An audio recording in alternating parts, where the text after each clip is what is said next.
yang muda surgawi, sambut hatiku.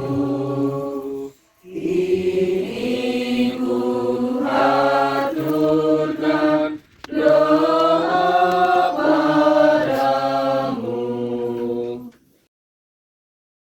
Dalam nama Bapa dan Putra dan Roh Kudus. Amin. Semoga rahmat Tuhan kita Yesus Kristus, cinta kasih Allah dan persekutuan dengan Roh Kudus selalu beserta kita.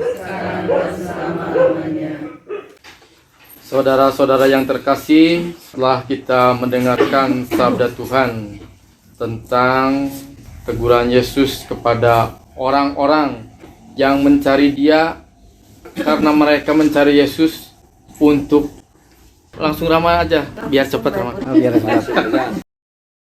Supaya cepat, maka akan saya buat cepat. Yang bagian awal saja. Dan memang hanya mau bagian awalnya saja. Bahwa ternyata orang-orang itu punya antusias, punya semangat yang luar biasa untuk mencari Yesus. Dan mencarinya itu sungguh-sungguh sampai kemudian memang menemukan. Memang motivasinya itu masih perlu dimurnikan. Biasalah, motivasi itu kan nggak langsung bagus ya. Jadi kalau ada sesuatu yang baik dan motivasinya itu kurang bagus, itu ya wajar lah. Paling tidak kalimat Yesus itu memurnikan. Kita lihat positifnya sajalah, bahwa apapun motivasinya, yang jelas tadi dalam Injil itu ditampilkan tentang orang-orang yang bersemangat mencari Yesus. Saya yakin bahwa sesuatu yang baik, entah yang dilakukan secara pribadi maupun oleh lingkungan, itu semua juga pasti kita ikuti karena motivasi. Kalau motivasinya itu kurang bagus ya nggak apa-apa, tapi yang terpenting adalah memang awal itu apapun motivasinya kita beri apresiasi, kita beri penghargaan, lalu dengan catatan ya mudah-mudahan dalam perjalanan apapun motivasi kita direlakan untuk dimurnikan oleh Yesus. Tadi Pak Kikin itu ngobrol sama saya mengenai Paus Fransiskus. Bapak Kikin itu sangat terharu, dan banyak orang yang memang terharu. Bahkan yang agamanya tidak Katolik pun terharu, banyak. Mengapa terharu? Karena cara hidupnya. Jadi rupanya orang itu memang melihat cara hidupnya.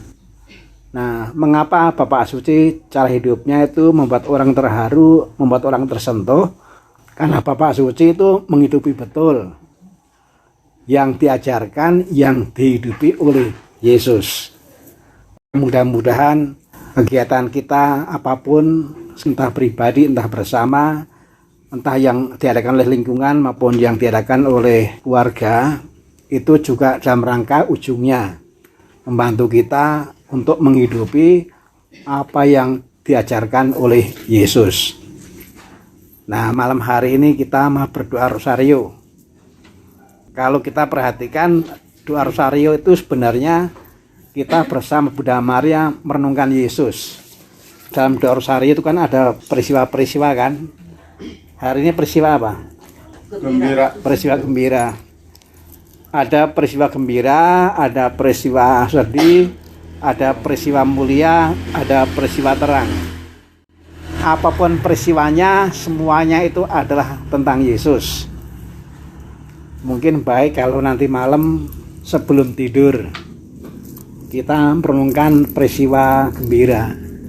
Maria mendapatkan kabar, lalu Maria mengunjungi Elizabeth saudaranya, lalu Yesus dilahirkan, lalu kemudian Yesus dipersembahkan di Bait Allah, lalu Yesus diketemukan di Dadawah.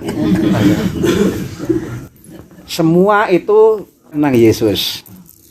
Nah, bagus kalau nanti malam sebelum tidur sambil cari ngantuk kita renungkan. Mau salah satu juga nggak apa-apa, karena peristiwa gembira kan ada 5. Nah, dari 5 itu mana yang mengesan? Saya tadi misa di stasi Subang Kencana. Ada yang pernah ke sana? Belum ya? Nanti saya kirim fotonya. Salah sekali. Saya mengajak umat di sana. Saya bilang, loh, di tempat di mana kita biasa misa itu terpasang gambar jalan salib. Kita bisa memperhatikan gambar yang mana yang ada Bunda Marianya. Yesus berjumpa dengan ibunya, lalu kemudian Maria bersama murid yang dikasihi berada di kaki salib Yesus. Yang Yesus kemudian mengatakan, inilah ibumu, inilah anakmu. Lalu kemudian Maria menerima Yesus yang sudah meninggal itu. Lalu saya bertanya, dari ketiga perhentian yang ada Bunda Marianya ini, mana yang menyentuh? Jadi bisa direnungkan model sebegitu. Peristiwa gembira ada 5 semua bicara tentang Yesus, dan kita bisa merenungkan mana yang menyentuh dari 5 itu. Mudah-mudahan jangan tersentuh oleh yang ke-6, karena yang ke-6 nggak ada. Kalau ini kita lakukan tanpa disadari, sebenarnya juga memurnikan motivasi kita untuk menghidupi betul Yesus. Sekarang ini sudah ada contoh apa yang terjadi ketika Yesus sungguh dihidupi. Pas Fransiskus itu menjelaskan itu. Itulah yang terjadi ketika Yesus sungguh dihidupi oleh seseorang. Ternyata banyak orang yang terharu.